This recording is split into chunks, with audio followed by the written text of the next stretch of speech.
สวัสดีครับท่านผู้ชมครับผมนายน้องปฏิญญาตั้งตระกูลครับวันนี้จะมาเชิญชวนพ่อแม่พี่น้องนะครับที่ชื่นชอบงานเพลงของไอ้จรัญมโนเพชรครับปีนี้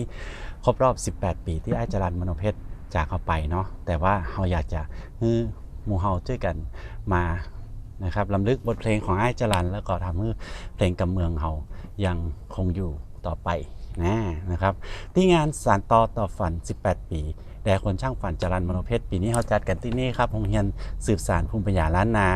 หลังโรงเรียน Prince Royal วิทยาลัยครับผมก็วันนี้ก็เลยเลือกเอาเพลงที่เพลงโปรดที่ของอาจารย์ที่ผมชอบมาห้องฟังกันแล้วก็เชิญชวนมาแอลครับ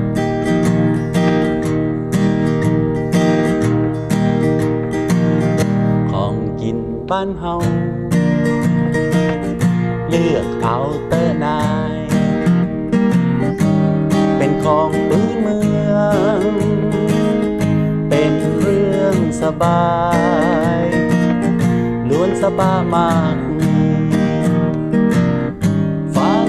ดีเนิ่นฟังขยากจนเพลินมาพื้นน้ำลา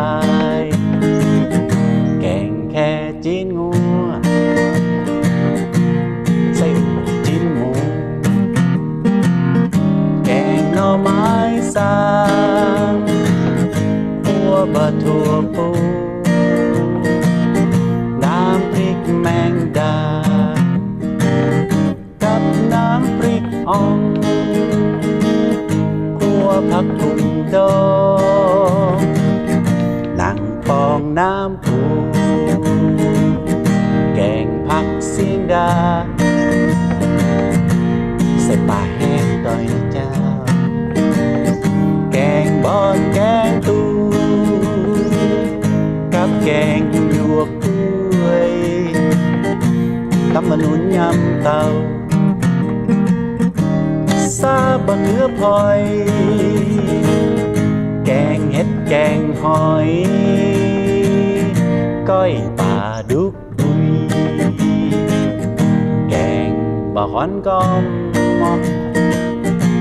แกงอ่อมเครื่องในงัวนะครับ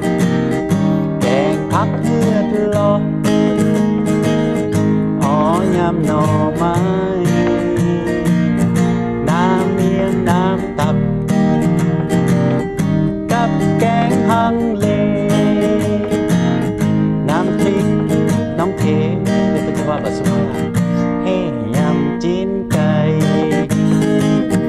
ลาบงัวตัวลายกลมนะครับลาบควายตัวดำยังมีหมอลาบไก่ยกมาลาบปลาซอยก็ล้ำแล้วครับแต่กินนะยังระวังพร้อมลูกต้องแต่ว่าบอกเด้อส่วนบ้านผมมากินก็ยอกมาถึงวัน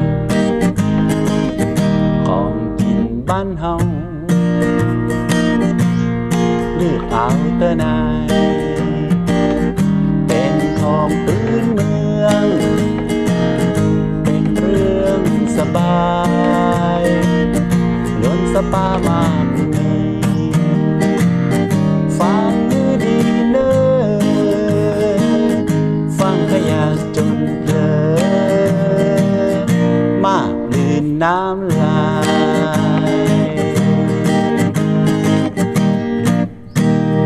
วันที่3 กันยายนนะครับที่จะถึงนี้นะครับผมก็เชิญชวนพ่อแม่พี่น้องนะครับถึงมิตรรักแฟนเพลงแล้วก็ถ้าใครเนี่ยกับข้าวจ้างนะครับที่มันมีอยู่ในเพลงของไอ้จรัญเนี่ยเอามาถ้าเป็นของที่มันยากๆหน่อยก็ดีนะเอาครับเอามาแบ่งปันกันมาขายนะครับบอกได้ว่ามาหากำไรอย่างมากมายนะครับก็เอามาม่วนเอามาเป็นประสบการณ์ดีๆกันที่โรงเรียนสืบสานภูมิปัญญาล้านนานะครับเอาเปิดพื้นที่ให้นะครับมาจะขายครัวกันฟรีๆเนาะนะครับผมถือว่ามาส่งเสริมศิลปะอาหารการกินของบ้านเฮากันโดยแล้วกันนะครับวันที่3 กันยายนนี้นะครับถึงพ่อแม่พี่น้องนะครับจุงลูกอุ้มหลานจวนกันปากันมาแอลงานครับสานต่อฝัน18 ปีได้คนช่างฝันจรัญมโนเพชร ปะกันวันที่3 กันยายนครับขอบคุณเจ้านะครับสวัสดีครับ